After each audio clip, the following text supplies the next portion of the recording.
This is the Undefeated podcast presented by Blue Moth Hearing. This is the place where we show that hearing loss does not have to be a barrier in your life. You can still chase all of your dreams, even with a hearing loss, or even if you are deaf, it does not matter. You can still achieve anything that you want to in life. Let's dive in.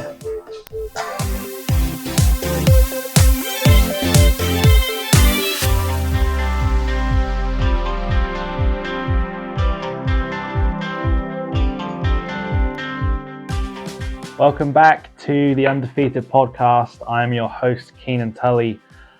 It has been a while, but we are back and we have a bunch of new shows lined up over the course of the next few months. We have tons of shows coming up. Super excited about that. If you're new here, then again, my name is Keenan and I am a hard of hearing race car driver. And this show is all about promoting motivation and inspiration for people with hearing loss or people who are deaf to still go and chase after your dreams, just like I am. I, growing up, struggled a lot with the fact that I had a hearing loss, and I built up a massive stigma around that. And that's what I'm trying to do. I'm trying to break down those stigmas and show people that even if you have a hearing loss or if you're deaf, you can still do anything that you want in your life. So let's go ahead. Mickey Carolan, who is a CODA, child of a deaf adult, and he is also a speaker and an author as well. He has three books, and he just launched his new book, Mum, Dad, Not Here. It's a very, very good read. Lots of amazing stories in it, lots of laughs, and lots of emotion as well. I will leave the link for this down in the description so you can grab it on Amazon. And I'm really, really looking forward to speaking to Mickey. I've never had a CODA on the show, so it's going to be interesting seeing someone's perspective of watching a deaf person's life from an outside point of view. And I've lots of questions for him, and we're going to have some interesting conversations, I'm sure. And super, super excited about that. Let's jump right in. This is the Undefeated podcast with Mickey Carolan. And is our guest today. He is a CODA, speaker, and an author. And Mickey, for people who don't know what a CODA is, what is a CODA? And then kind of lead that into a bit about you and your story. Yeah, thank you, Keenan, and it's great to be on the show. So a CODA is a child of deaf adults, and that's I was born to two deaf parents, completely deaf. American Sign Language was their first language, their native language, and then I've transformed that into writing kind of books as a fun little exercise to share my family story. And there's been a lot of great that comes of it, and I'm sure we'll dig into that here momentarily. Absolutely. Yeah. So you have, is it 3 books, if I'm not mistaken? So you have 2 children's books. Just remind me what they're called again. So I've got 2 children's books. The first one is Sky, the Deaf Home Run Hero. And then the second one is Bonnie and the Deaf Bake Squad. And then I've got my most recent book, a memoir titled Mom, Dad, Not Here, 30 Powerful Stories and Lessons about Leadership, Life, and Love from my deaf parents. And that is that absolutely. One right there. Yep. And I've read this as well, and I'll leave a link for this in the show notes as well. So what is it like growing up as a CODA? Like, what are some of the kind of key takeaways from that? I mean, it's got to be pretty tough to begin with, right? But then I guess over time you learned to adapt and kind of learn how to kind of deal with it, I suppose. Yeah. So you don't know how tough it is until you're because you're in it. That's all you know, right? Growing up, that's all I knew was I was going to be the ears from my parents, right? And but then I look back at it, and now I've got 2 children, a 5-year-old and 8-year-old, and I'm comparing what I was doing at their age to what they're doing and the responsibilities, and they're drastically different, right? And there's a chapter in the book where I talk about heavy are the hands that bear the signs, right? The often misquoted Shakespeare quote is, heavy is the head that wears the crown. It's actually not what the quote was, but that's what it's morphed into. And when you're, 4 years old, 8 years old, 12, 8 years old, I was calling and making doctor's appointments for my parents. 12 years old, I negotiated my first car deal for my father, right?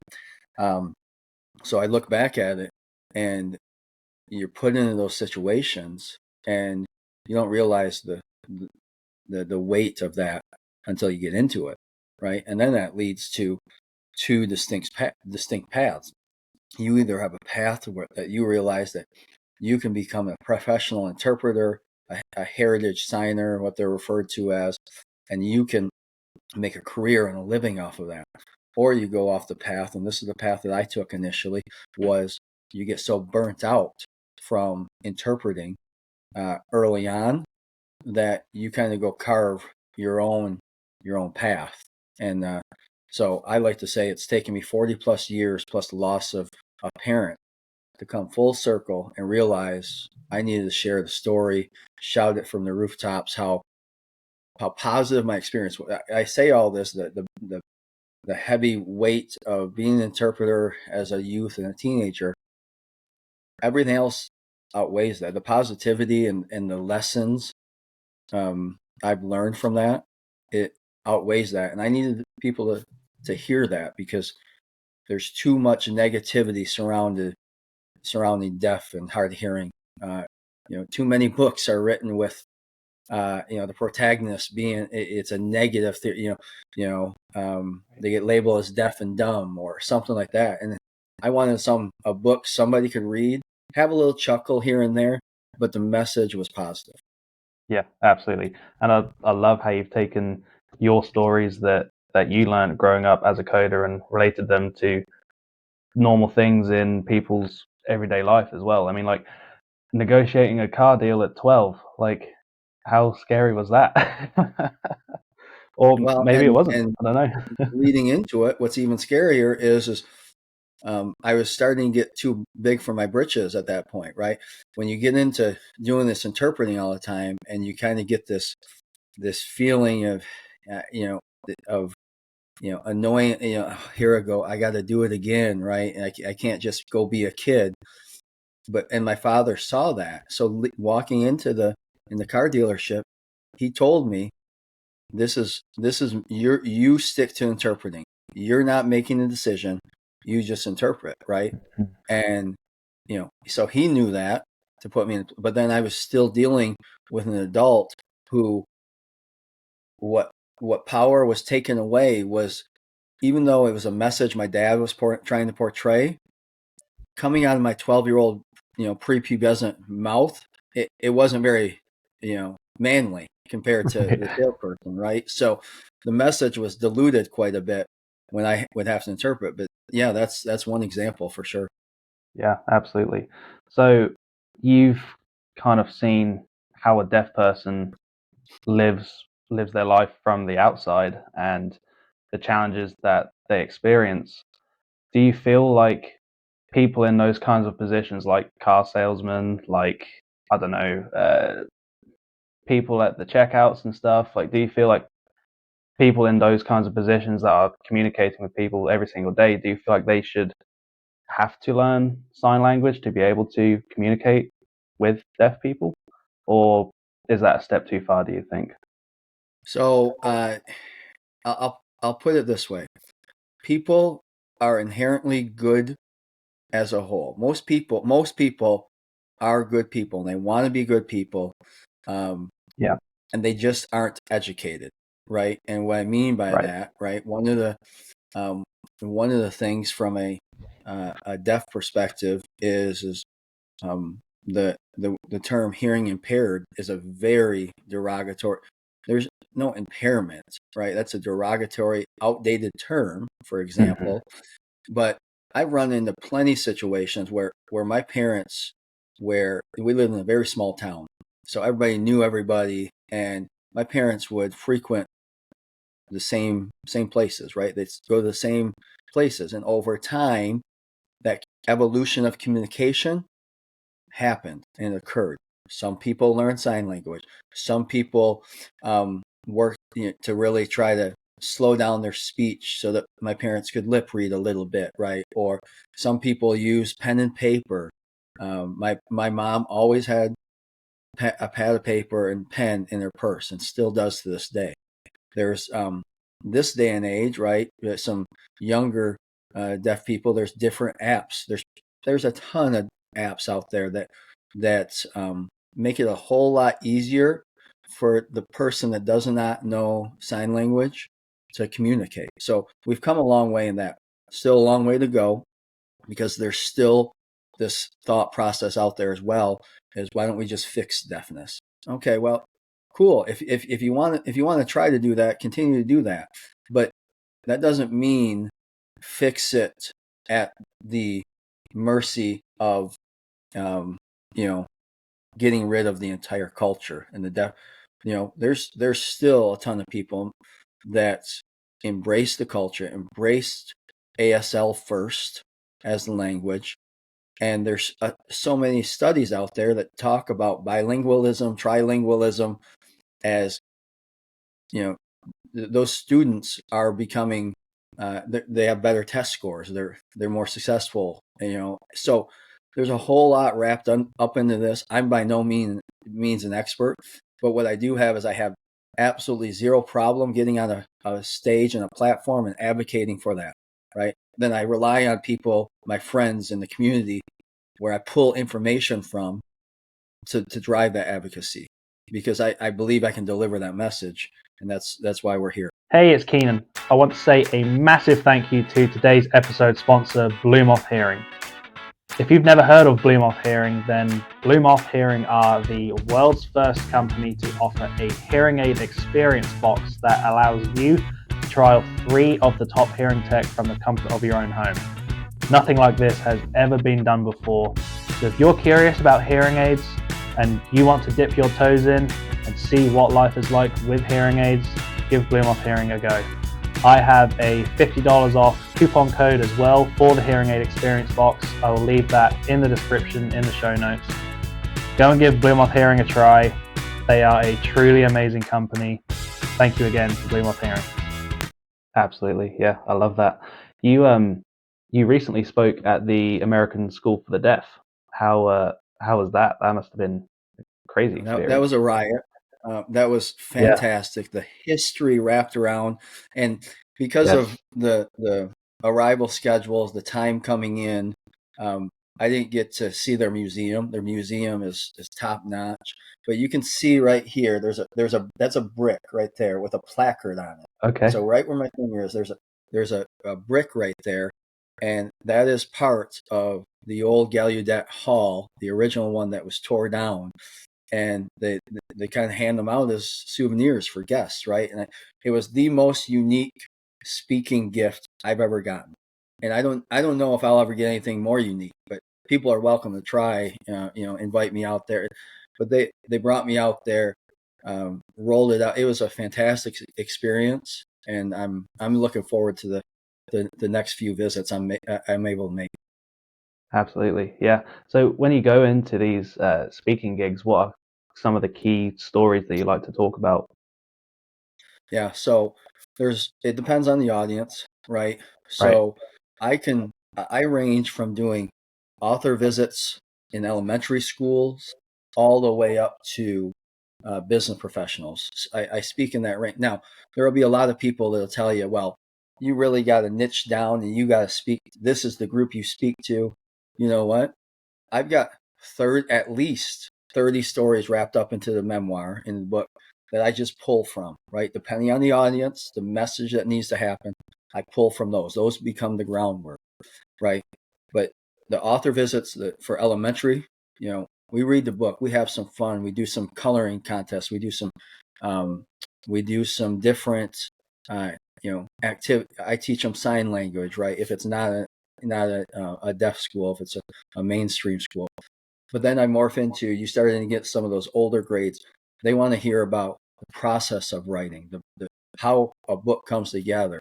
What do you do? How do you frame up the story? What does that process look like? Then you get into the older group, it turns, a little bit more motivational. Are you the author of your life, right? That's kind of, when I spoke to Hmm. the high schoolers, like, you control it. You have an opportunity now, and where I wish a lot of that would have clicked for me earlier, right? Let's, if one or two of them, if it impacts them for the future, that's fantastic. And then you get into the business professionals. I get more into the storytelling, and then I drive home a couple of different leadership principles off of that. I'm big on team culture. I believe I have, any team I run, that I'm the captain of that ship. The team culture is fantastic, and that is driven by the lessons I've learned, growing up in the deaf culture. Yeah, that's amazing. Yeah, I love that. Do you have any plans for any other future books coming out soon? Yeah. Have you maybe already Everybody started wants the writing inside some? scoop. Everybody wants the first scoop, right? And there's a couple of different things. I can tell you, right here, in this thing, I write in it every day.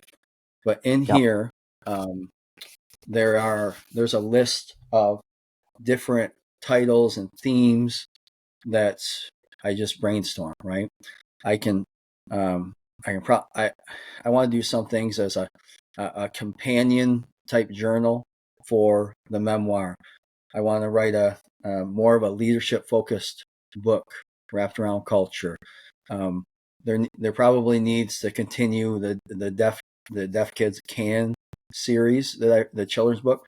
I should probably come up with Yes. another one, right? So all of those, it's just kind of, right now I'm just in the process of continuing with the launch of the memoir. And I'm brainstorming right now, and I'll piece it together. I'll put the outline together, and then I'll go. And once I go, right? And that's just how I'm wired. Yeah, awesome. And just to touch on the Deaf Kids Can series, what's the feedback been like with those sorts of books? Has there been good feedback from, not only the children but also the parents as well? Yeah, there's been great feedback from a there's been great feedback from a um, readership perspective, and a Hmm. great feedback from the parents as well, because there hasn't been a lot of representation. It's all about representation in Right. books. Everybody wants to be able to see themselves. That's why you're seeing American Girl dolls with hearing aids. You're seeing Barbies now with that. That's Hmm. all representation, right? We want kids to be able to read about someone they can relate to, and that goes for adults as well, right? They want to be able to see people they can relate to. So it all goes back to the representation. There's plenty of other authors in the children's book space that are also doing that, Right. and Yeah. and and several of them very good. I bring a little bit of, I believe, some credibility from a CODA perspective. Hmm. Now, these first two books were fairly easy to write because Sky was my late father and Bonnie is my mother, right? So the third Right. one, I'm going to have to come up with a little bit more of a fictional narrative, from that. So Yeah. Yeah. So as you've grown up as a coder, do you feel like you've seen society evolve to become more accessible to deaf people, or do you still feel like there's a lot of work that can be done to improve the accessibility of places, the how society uh, accepts it as well? Like, do you feel like there's still a lot of work that can be done? yeah, there is. It has evolved. It has grown, and it has gotten better for the most part, right? But it is still there's still a ways to go, right? And what you run into is this crossroads. The biggest controversy, and it happens almost every year, was the Super Bowl, right? The Super Bowl, the controversy is they have ASL performers, um, but you have to go find them on a different channel, a different station, different stream, instead of split screening them on the main broadcast, right? And I understand both sides of the, like, I don't. I believe it should be up there, right? But the one thing, and this is the biggest hurdle in all of accessibility, in my opinion, is when there's dollars and cents at play, when there's money involved in the corporate America world, and people do not directly have any education on it, right? And they just look at it purely from how much is this going to cost me? That's Right. the biggest foundational problem of accessibility. Once we get more and more executive teams to learn the proper way and the importance of providing accessibility, then you're going to see it take off. But right now, deaf people, hard of hearing, any type of disability that requires a access, right now, that's being held back and it's being tampered down. And that's why when I talk about, there's been a big push on DE&I, right? I always say, there's people that say it should be DE&I and B for belonging, right? Or for me, I think it needs the A piece of it for accessibility completes it, because you cannot have inclusion if you don't have access. All right. And then if you don't have inclusion, you don't have equity, then you don't have diversity. So I think you back through that. And if you're not providing access as part of your DE&I platform as an organization, you're missing it out. You're missing out on pulling it all together. Yeah. So how specifically do you think, things can change in order to make, people like the NFL with the Super Bowl to not look at it through a financial lens? How do we actually move that and change that? Yeah, I don't have Or is the that the answer for million that. dollar question? That's the $1 million, and it's probably a multi-million-dollar question, to be Yeah. frank. I mean, that's I don't have the perfect answer for it, but I will Yeah. tell you is the right answer is being able to watch side by side. Some of the movies now, right? They're starting to get it, right? They're starting to include ASL within it, right? Or there was an ASL version of the Barbie movie that's available on Max, right? There's they've weaved in characters, right? The new Godzilla movie has a character in there that's weaved in there. Now, that's different from a character perspective versus interpreting or performing the entire show. But the more that can happen and more people can get to that, the better we are for it. Yeah, absolutely. So with your new book, Mum, Dad, Not Here, there's 30 stories inside this, correct? There is, yes. 30 stories. So if you had to pick, say, I don't know, two or three of your favorite stories from that book, what would you pick? Yeah, so my number one favorite is chapter 1. It is the namesake of the title. Chapter 1 is titled Mom, Dad, Not Here, and that sets the stage for the entire book. And so goes the story that the title Mom, Dad, Not Here was the third iteration of the title. That's not what I wrote the book under. Like, I wrote the book under it, and then one of my good friends and well-respected authors, mentors, Lane Walker, he said, Mickey, I did not know what a CODA was until I read your book, the manuscript. He was one of my early readers. And he goes, I think you got to change the title, because if I walk by, because I was going to do it as Living as a CODA, right? As the title. He goes, if I walked by that in a bookstore, I wouldn't take a second glance, because I don't know what a CODA is. I can't relate to that. He goes, you need something that grabs someone's attention, right? And I said, well, it's staring me right in the face. It's chapter 1. The fact that someone sees the book and realizes here is spelled incorrectly and the grammar is slightly off. They can see that, right? So that's my favorite chapter. One of the funniest chapters is the the TP eggs and underwear story that I tell about my dad. about our house getting TP'd and egged, and Yep. so that's a funny story. If you're into deer hunting, the chapter about hunting was funny, right? So I tried my best to take everybody through this laugh, laugh, cry model. Laugh and laugh, and you're going to have some emotion to it, right? The closer you are to being a CODA or a in the deaf community, the more emotional response you're probably going to have because you can relate to it more. But at the end of it, I wanted people to read it, have a good chuckle, but realize, oh, I learned something, right? Yep, absolutely. And where can people find it as well if they want to purchase it? On your website, and then are there any other places too? Yeah, so there's multiple places. It is for the independent bookstore lovers. You can go into your independent bookstore and they can order it through the Ingram distribution channel. It's available there. If that's your preference, you can order it direct from me on my website.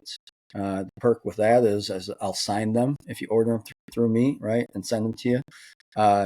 You can get them Amazon. They're right now it's available in an ebook format across all platforms. You can grab it Barnes and Noble as a Nook. You can grab it in Apple Books, Kobo, you name it. Ebook, the hardcover is available, paperback. So I released all three at the same time because I understood readers were split. Some people love reading paperback. Some people love reading hardcovers. Some want it on their Kindle. Have at it. You want to read my book and take a chance on me as a newer author? I'll give it to you in any fashion. The only fashion I haven't done yet is audiobook, just because that requires a much greater investment, and I haven't went down that road yet. That's the only thing I'd like to do. I just don't have a timetable on that for anybody that's inquiring, but I've got you squared away with ebook, paperback, hardcover. You can find it just about anywhere.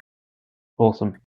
And finally, to wrap up as well, what would be your message to both deaf and hard of hearing kids growing up today who feel like, being deaf or hard of hearing is a roadblock in their life or it's preventing them from chasing their dreams? What would your message be to those?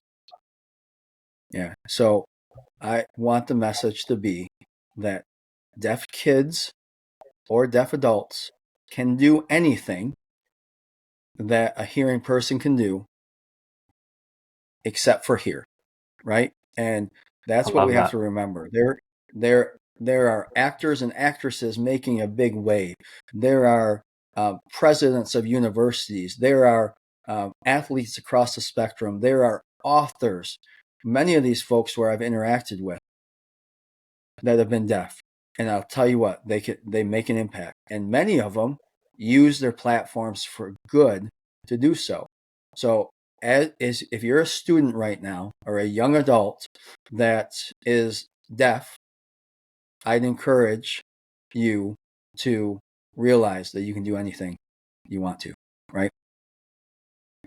Awesome. Absolutely love that. Again, you can find Mickey's new book in the show notes. Make sure you order it. I've read it. It's awesome. I love it. Mickey, thank you very much for joining me today. It's been great. Thank you for having me, Keen. Absolutely. Thank you very much. Have a good one. You too. Thank you for joining us for this edition of the unDEAFeated podcast. If you like what you saw, be sure to subscribe so you never miss another episode.